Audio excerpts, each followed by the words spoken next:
의논한 후 이것으로 토기장의 밭을 사서 나그네의 묘지를 삼았으니 그러므로 오늘날까지 그 밭을 피밭이라 일컫느니라. 아멘. 이는 주님의 말씀입니다. 하나님의 크신 은혜와 우리 구주 예수 그리스도의 사랑과 성령의 임하심과 성령의 기름 부으심이 이 시간 우리 모두 위에 충만히 임하시기를 간절히 축원합니다. 축복합니다. 오늘 함께 예배하지 못하고 집에서 이 말씀을 듣는 사랑하는 우리 성도님들, 권사님들에게도 동일한 은혜와 축복이 넘치시기를 축원합니다. 성경을 얘기하는 성경학자들이 성경을 공부할 때 제일 먼저 하는 말이 창세기 1, 2, 3장을 참 중요시하거든요. 왜냐하면 거기에 타락이 있기 때문에 그래요. 그렇죠? 창조도 있지만 거기에 타락이 있어요. 그리고 우리가 잘 아는 대로 창세기 3장 벌써 16절에 메시아의 첫 예언이 나옵니다. 15절에 창세기 3장 15절이죠. 내가 너로 여자와 원수가 되게 하고 네 후손도 여자의 후손과 원수가 되게 하리니 여자의 후손이 내 머리를 상하게 할 것이요 너는 그의 발꿈치를 상하게 할 것이니라. 아멘. 메시아의 첫 예언이 나오거든요. 그러니까 이렇게 중요합니다. 이 가룟 유다의 사모님 저 온풍기 좀 꺼줘요. 이상한 냄새는. 그 가룟 유다의 배신 가운데 담겨진 아주 귀한 영적인 비밀이 담겨 있습니다. 그래서 우리는 대부분 그냥 피상적으로 그냥 읽고 지나쳐버리고 말았어요. 오늘은 영적이긴 하지만 좀 어렵습니다. 영적이기도 하고 좀 어렵습니다. 그것을 우리가 한번 같이 깊이 있게 보면서 함께 이 가룟 유다의 죽음과 피밭에 관한 비밀을 우리가 함께 상고할 텐데 많지도 않습니다. 성경도 작게 써놨으니까 우리가 함께 찾아가면서 성경을 통해서 이 비밀을 함께 깨닫고 발견할 수 있게 되기를 축복합니다. 가룟 유다는 은 30에 예수님, 그의 스승이요 주님이신 예수님을 팔아넘깁니다. 그러나 가룟 유다가 스승을 배반한 후에 예수님께서 그의 스승이 고난의 채찍을 당하는 것을 보고 그의 양심의 가책을 느껴서 그가 받았던 은 30의 이 더러운 돈을 대제사장들에게 도로 갖다 주었습니다. 그 후에 예수님을 판 이 가룟 유다는 마음의 가책 때문에 스스로 나가 목매어 죽습니다. 자살하는 것이죠. 여러분, 마귀는 이 가룟 유다의 마음속에 침입해서 예수님을 팔도록 한 후에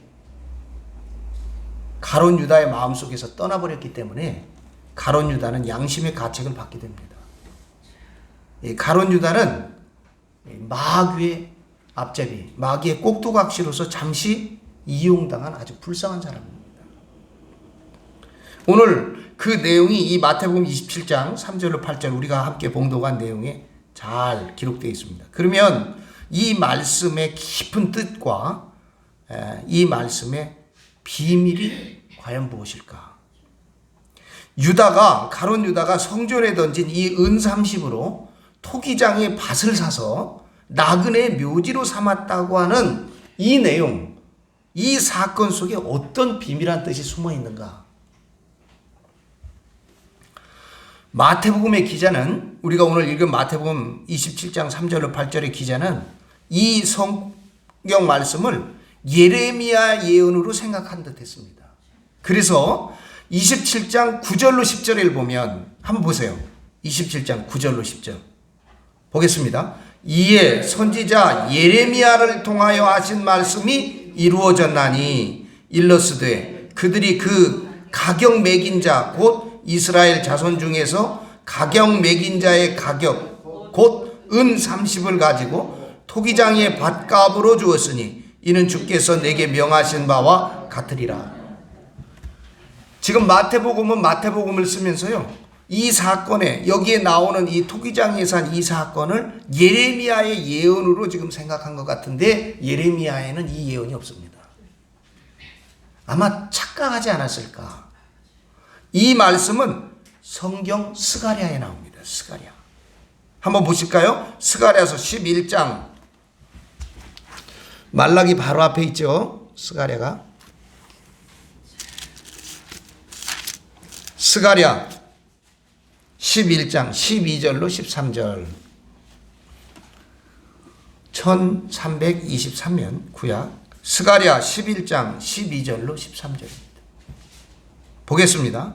내가 그들에게 이르되 너희가 좋게 여기거든 내 품삯을 내게 주고 그렇지 아니하거든 그만두라.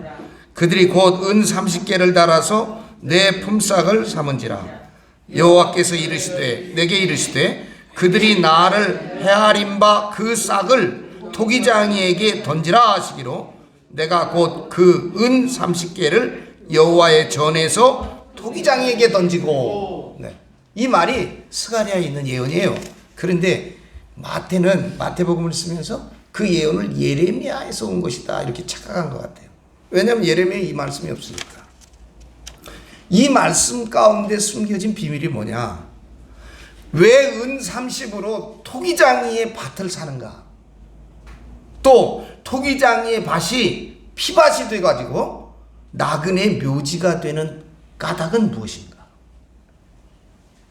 여러분, 성경에서 토기장이는 누구를 뜻해요? 하나님을 비유합니다. 그래서 아담과 하와를 창조하실 때 흙으로 빚으셨다. 그게 다 하나님을 토기장이로 보는 것이죠. 비유하는 거죠. 보겠습니다. 이사야서 64장 8절. 이사야서 64장 8절. 1046년이죠. 보겠습니다. 8절입니다. 그러나 여호와여 이제 주는 우리 아버지시니이다. 우리는 진흙이요 주는 토기장이시니 우리는 다 주의 손으로 지으신 것이니이다. 아멘. 하나님을 상징해요. 토기장이가. 다시 말하면 이 이사야 64장 8절의 말씀은 하나님의 이 창조의 큰 뜻일까요?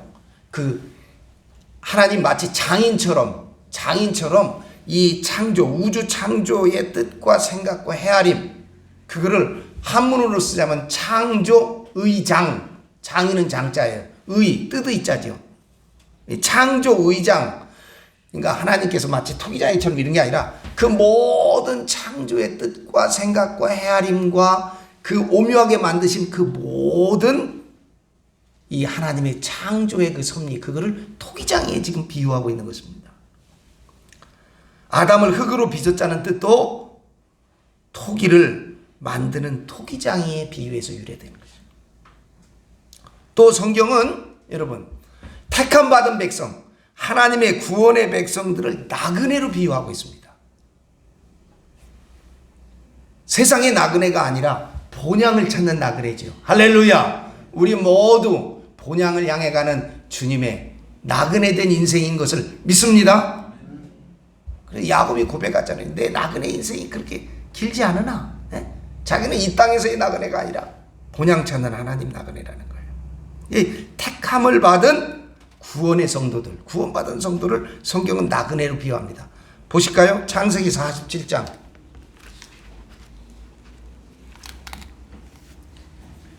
창세기 47장 9절. 75면에 있어요.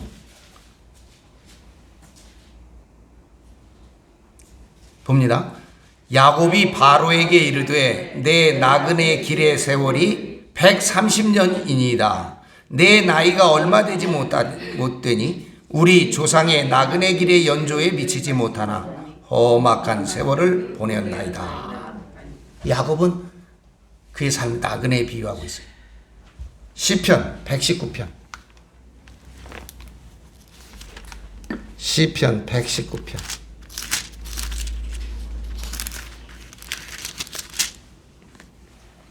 19절.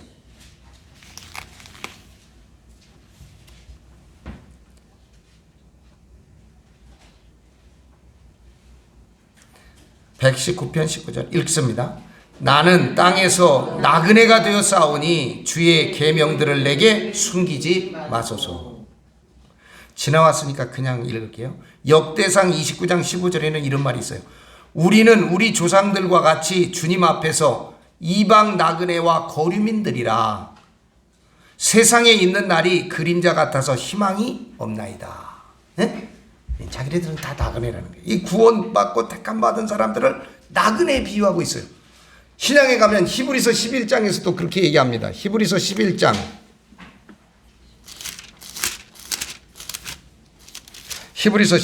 13절과 14절 368면 성경 벌써 다 읽었네요. 자, 보겠습니다. 이 사람들은 다 믿음을 따라 죽었으며 약속을 받지 못하였으되 그것을 멀리서 보고 환영하며 또 땅에서는 외국인과 나그네임을 증언하였으니 그들이 같이 말하는 것은 자기들이 본향 찾는 자임을 나타냄이라. 아멘. 어느 선교사가 오지에서 열심히 평생 선교 일을 하다가 말이에요. 귀국하는데 그 귀국하는 배에 말이에요. 그 높은 국회에 아마 국회의장쯤 탔는지 배가 이제 딱 항구에 들어오니까 항구에 카펫을 깔고요. 거기에 막 환영 인파들과 함께 악단들이 나와가지고 그 의장을 환영하면서 막 음악을 연주하더래요. 환영 음악을. 그리고 사람들이 박수 치고 막 손을 들고 그런 걸 내려다보면서 이 선교사가 아이고 나는 평생 선교하다가 돌아오는데 날 맞아줄 만한 사람도 하나도 없나 보다. 그러면서 기도를 하니까 하나님 그렇게 얘기하더라고요. 너는 아직 본향에 온 게 아니야. 네 고향에 돌아온 게 아니야. 너는 아직. 예? 하나님 나라에서 우리를 그렇게 받아준다는 것이죠. 할렐루야. 안식의 본향을 찾아 헤매는 성도들은 다 나그네이다. 그렇게 성경은 비유하고 있습니다. 그러면 토기장이의 밭을 사서 나그네의 묘지를 삼는다는 뜻은 과연 무엇을 말하는 것일까? 스가랴서에서 예언된 이 토기장이의 밭은 본래 피밭이 아니겠죠. 그러나 예수님께서 십자가의 달림으로 말미암아 이 밭이 피밭이 되는 것입니다. 여러분, 본래 토기장이는 밭이 있어요. 밭이. 그 밭에서 그릇을 빚거나 뭐를 만들기 위한 원료가 되는 점토를 파내는 밭을 갖고 있어요. 그렇죠? 네. 좋은 밭을 갖고 있어요. 왜냐면 거기서 흙을 파다가 황토든지 점토든지 그걸 갖다가 잘 해가지고 그릇을 빚어야 되니까. 그게 토기장의 밭이에요. 피밭이 아니에요. 점토의 흙을 파내어서 토기를 만들어야 되기 때문에 토기장의 밭은 인간 창조의 원래 밭을 의미하고 있습니다. 그렇죠? 영적으로 보면 아담과 인간은 흙으로 지음받은 존재이므로 하나님이신 토기장이는 자기 밭의 흙, 당신의 밭의 흙으로 인간을 창조하셨습니다. 할렐루야. 그러므로 토기장이의 밭은 인간 창조의 원래 밭, 원전을 상징하는 암호입니다. 여러분, 참 목자가 자기가 받을 정한 품삯, 준가, 자기가 받을 정한 값이 은 30으로 이 토기장이의 밭을 산다는 스가랴의 예언은 참 목자이신 예수님께서 토기장이 곧 하나님의 밭을 사서 인간을 새롭게 빚을 흙의 주인임을 암시하는 줄로 믿습니다. 스가랴의 예언은 그거예요. 지금 하나님을 토기장에 비유하고 예수님을 하나님의 새로운 창조, 인류를 새로 구원하시는 창조주로 비유해서 그 밭에서 우리들을 새롭게 빚으신다는 거예요. 그게 스가랴의 예언의 의미예요. 어렵지만 그런데 이 밭이 가롯 유다의 배신으로 아겔다마 곧 피밭이 되어서 나그네의 묘지로 변경이 됩니다. 여러분, 스가랴의 예언에서 참 목자가 은 30을 주고 산 토기장이의 밭은 피밭이 아니었고 더구나 나그네의 묘지로 삼기 위해서 산 밭도 아닌 것을 우리가 압니다. 토기장이가 흙으로 인간을 빚을 때 원래는 영생할 생명, 살아있는 영으로 빚었지 죽은 존재로 빚지 않았습니다. 창조하지 않으셨습니다. 그러므로 창조의 원래 밭, 원전은 본래 무덤이 없는 영생의 밭이었는데 인간이 타락하고 범죄함으로 말미암아 묘지가 생기게 되는 거예요. 죽을 수밖에 없게 됐습니다. 본래 인간 창조의 밭은 죄와 죽음이 없으므로 무덤이 없는 밭이었는데 타락함으로 말미암아 흙으로 빚은 인간은 죽게 됨으로 말미암아서 토기장의 밭은 무덤으로 변하고 말았습니다. 여러분, 무덤은 골고다인 줄로 믿습니다. 피밭 곧 속죄의 밭을 의미하는 것입니다. 죽은 인간을 살리기 위해서 예수 그리스도께서는 십자가에서 보혈을 흘리셨으므로 토기장의 피밭은 속죄의 밭이 되는 것입니다. 여러분, 이 속죄의 피밭에 나그네를 묻어 묘지를 만든다는 것은 이 속죄의 피밭이 부활의 밭이 된다는 것을 지 안에 품고 의미하고 있는 것입니다. 은 30을 주고 산 토기장이의 피밭은 나그네의 묘지가 된다. 세상 나라의 나그네, 세상 나라의 고향을 둔 나그네, 이 세상이 끝인 그런 나그네는 토기장이의 피밭에 매장될 수가 없습니다. 나그네는 하늘의 본향을 찾는 성도들을 의미하므로 나그네가 묻힐 토기장이의 밭은 이제 성도들이 묻힐, 그래서 그곳에서 부활의 날을 기다리는 부활의 밭을 의미하고 있는 것을 깨달아 하시기를 바랍니다. 여러분, 스가랴가 예언한 이 토기장이의 밭은 인간 창조의 원래 밭을 상징하고 가롯 유다의 배신으로 말미암아서 그 스승을 판 은 30으로 산 밭은 속죄의 피, 곧 부활의 밭을 상징하는 줄로 믿습니다. 참 목자는 예수 그리스도시요 거짓 목자는 이스라엘의 대제사장들과 바리새인들입니다. 참 목자가 받은 은 30은 정당한 고가로서 성전고에 넣었다가 토기장의 밭을 삽니다. 그러나 거짓 목자에게서 가롯 유다가 받은 은 30은 불의한 돈이기 때문에 그 돈을 성전고에 던진 것을 대제사장들이 성전고에 넣지 아니하고 토기장의 피밭을 사서 나그네의 묘지로 만들었습니다. 자, 가롯 유다가 성전에 던진 돈으로 대제사장들이 토기장의 밭을 살 때 그 사람들은 자기들이 산 피밭이 나그네 곧 성도들의 부활의 밭이 된다고 하는 이 비밀을 깨닫고 산 것은 결코 아니었습니다. 다시 말씀드리면 그들이 불의의 값으로 토기장의 밭을 사서 나그네의 묘지로 삼은 것은 하나님의 깊은 섭리와 비밀을 깨닫고 하나님의 선한 뜻, 구원의 뜻을 이루기 위해서 피밭을 산 것이 결코 아니라는 것입니다. 여러분, 가롯 유다와 대제사장들과 바리새인들은 마귀의 사주에 따라서 마귀의 사주를 받고 마귀의 뜻을 이루기 위해서 예수님을 매매하고 나중에 십자가에 매달아 죽였지만 하나님은 이미 이 마귀의 뜻을 역으로 이용하셔서 인류 구원의 거룩한 성업을 이루어 놓으신 줄로 믿으시기 바랍니다. 사탄 마귀와 지상의 이 뱀들, 독사의 자식들, 이 사류들은 제 아무리 제 뜻대로 하는 듯 하지만 하나님은 그들의 악행과 그들의 죄와 그들의 잘못된 일들을 역으로 이용하여서 속죄와 구원의 대업을 이루시는 오묘하신 분이신 것을 믿습니다. 여러분, 이 하나님의 깊은 뜻은 항상 역설 속에서, 항상 이 파라독스 속에서 이루어지는 줄로 믿으시기 바랍니다. 인간은 인간의 뜻대로 하는 것 같고 인간의 계획대로 하는 것 같고 인간의 야망대로 가는 것 같아 보이지만 결국 그것을 다시 하나님이 뒤집으셔서 하나님의 놀라운 구원의 역사를, 하나님의 뜻을 이루어가는 이 놀라운 하나님의 오묘한 역사와 섭리를 여러분 기억하시고 늘 믿으시기를 바랍니다. 그래서 이 십자가가 겉보기에는 실패의 표본이요, 이게 실패하고 패배한 것 같아 보이지만 십자가의 속뜻은 성공의 영원한 원형인 줄로 믿습니다. 이 십자가가 이게 죽음의 표 아니에요. 그런데 우리가 이 십자가를 들여다보면서 뭐예요? 부활의 소망을 갖는 거예요. 이 역설이에요. 여러분, 예수 그리스도의 죽음은 생명의 종말처럼 보이지만 예수 그리스도의 죽음으로 말미암아 부활이 시작되는 줄로 믿습니다.